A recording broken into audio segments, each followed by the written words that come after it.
비 온 후에 햇빛은 너무 뜨겁습니다. 잘 지내고 계시지요?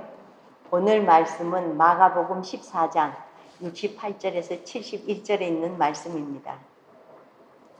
베드로가 부인하여 이르되 나는 네가 말하는 것이 무엇인지 알지도 못하고 깨닫지도 못하겠노라 하며 앞들로 나아갈새 여종이 그를 보고 곁에 서 있는 자들에게 다시 이르되 이 사람은 그 도당이라 하되 또 부인하더라. 조금 후에 곁에 서 있는 사람이 다시 베드로에게 말하되 너도 갈릴리 사람이니 참으로 그 도당이니라.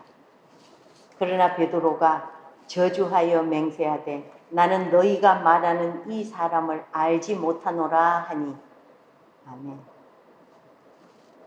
언젠가 장례식에 유족들과 함께 장지에 갔던 적이 있습니다. 추운 겨울이었고 바람도 장난이 아니었습니다. 원래 장지는 고인을 산에 모시는 경우가 많기 때문에 주차시키기에 마땅치 않는 경우가 대부분입니다. 고인께서 덕이 많으셔서 많은 사람들이 장지까지 따라와서 주차를 시키느라 애를 먹고 있었습니다. 그 옆에 마늘밭이 있었습니다. 마늘을 심어 지프로 덮었는데 그 위에 눈이 살짝 덮여 무엇을 심어 놓았는지 잘 알아볼 수가 없었습니다. 차 한 대가 그곳이 공터인 줄 알고 한가운데로 들어갔습니다. 들어가 보니 느낌이 이상한 겁니다. 마늘밭인 것을 알고는 그대로 후진해서 빠져나와서 다른 곳에 주차를 시켰습니다. 문제는 그 다음이었습니다. 이후에 도착한 차들이 보니 그 밭에 바퀴 자국이 나 있거든요. 다들 주차시켜도 되는 곳인 줄 알고 이리저리 들어가서 쑥밭을 만들고 말았습니다. 결국 망가진 마늘밭을 상주들이 변상을 해야 했는데 적지 않는 돈을 물어주었습니다. 처음이 중요합니다. 처음에 길을 잘못 내면 이후에 바로잡기란 결코 쉽지 않습니다. 신앙의 길도 인생의 길도 처음에 잘 내야 합니다. 처음이라는 단어는 우리에게 설레임과 동시에 두려움을 느끼게 합니다. 처음이 어떠하냐에 따라 과정과 결과가 어렴풋이 보이기 때문입니다. 오늘 우리는 베드로의 모습 속에서 처음이 왜 중요한가를 다시 한번 느끼게 됩니다. 먼저 길이 나면 발을 빼기 어렵다는 것을 알아야 합니다. 베드로가 예수님을 부인하는 것은 3차례입니다. 처음에는 이런 말로 부인을 합니다. 나는 네가 말하는 것이 무엇인지 알지도 못하고 깨닫지도 못하겠노라. 베드로가 한 이 말은 랍비들이 흔히 공적인 자리나 법적인 자리에서 무엇인가를 부인할 때 쓰는 상투적인 말이라고 합니다. 예를 들어 소를 잃어버린 사람이 있다고 합시다. 그런데 자기 마음에 누군가가 가져갔을 것 같은 심증이 있습니다. 그럴 때 가서 그 사람에게 는저시 묻습니다. 내 황소가 어디 있느냐? 그러면 결백한 사람은 이렇게 대답해야 합니다. 나는 내가 하는 말을 모르겠노라. 이렇게 베드로가 첫 번 부인한 말은 다른 사람들이 자신의 결백을 주장할 때 쓰던 상투적인 말이었습니다. 아쉽게도 베드로가 두 번째 주님을 부인한 말은 구체적으로 기록되지 않았습니다. 또 부인하더라. 고 간단하게만 기록이 되어 있습니다. 그런데 세 번째 부인하는 베드로의 말은 많은 생각을 하게 합니다. 71절입니다.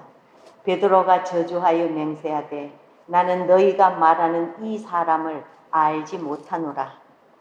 이제는 저주에다 맹세까지 더하여 말을 합니다.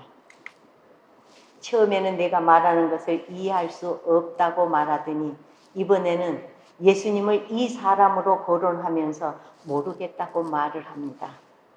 불과 얼마 되지 않는 시간에 부인하는 정도가 처음과 비교할 수 없을 정도로 달라진 것입니다. 이것을 기억해야 합니다. 한번 길이 나면 발을 빼기 힘든 것이 인생이라는 사실입니다. 한 번 부인한 사람은 두 번 부인하게 되어 있습니다. 그리고 두 번 부인한 사람은 세 번째는 당연히 부인하게 되어 있는 것입니다. 특히 우리를 유혹하는 죄의 길은 이런 특성을 아주 강하게 가지고 있다는 것을 기억하시기 바랍니다. 둘째, 하지 말아야 할 일은 처음에 단호해야 합니다. 마약만 중독성이 있는 것이 아닙니다. 술이나 담배만 습관성이 있는 것이 아닙니다. 이 세상의 모든 죄악은 중독성과 습관성을 다 가지고 있습니다. 한 번 해보면 두 번 해보고 싶고 계속 하고 싶어집니다. 그러다 보면 하지 않고는 배길 수 없는 것이 유혹과 죄와 허물입니다. 왜인 줄 아십니까? 사단이 그 끝을 붙들고 있기 때문입니다. 낚시꾼이 한 번 물린 고기와는 있는 힘을 다해 승부를 보는 것처럼 사단 역시 자신의 미끼에 걸린 영혼은 아예 끝장을 내고 있는 힘을 다합니다. 그러니 하지 말아야 할 일이면 이것이 내게 해가 된다는 생각이 든다면 처음에 단호해야 합니다. 처음이 무너지면 원상복귀가 어렵기 때문입니다. 결국은 끝까지 가서 눈물을 흘려야 제정신으로 돌아오게 됩니다. 베드로가 바로 이런 케이스에 걸려든 것입니다. 여러분, 하지 말아야 할 일이라면 처음부터 끝까지 노입니다. 그리고 해야 할 일은 늦추지 않는 것이 중요합니다. 해야 할 일을 쫓아가는 사람은 하지 말아야 할 일에 한눈을 팔 여유도 없고 기회도 없습니다. 그러니 하나님께서 내게 하라 하신 일은 고삐를 늦추지 않는 게 중요합니다. 방향과 목표를 정해 주셨으면 미루지 말고 최선을 다해 밀어붙이는 것입니다. 다시 말씀드립니다. 첫 번이 중요합니다. 무슨 일이든 처음 마음을 빼앗기지 마십시오. 우리의 첫 마음을 빼앗길 것은 오직 하나님의 사랑뿐입니다. 다른 것은 꼭 실망과 어려움을 가져다 준다는 것을 기억하시기 바랍니다. 유혹을 끊어주시는 하나님의 은혜가 여러분과 함께 하시기를 주님의 이름으로 축원합니다. 아멘.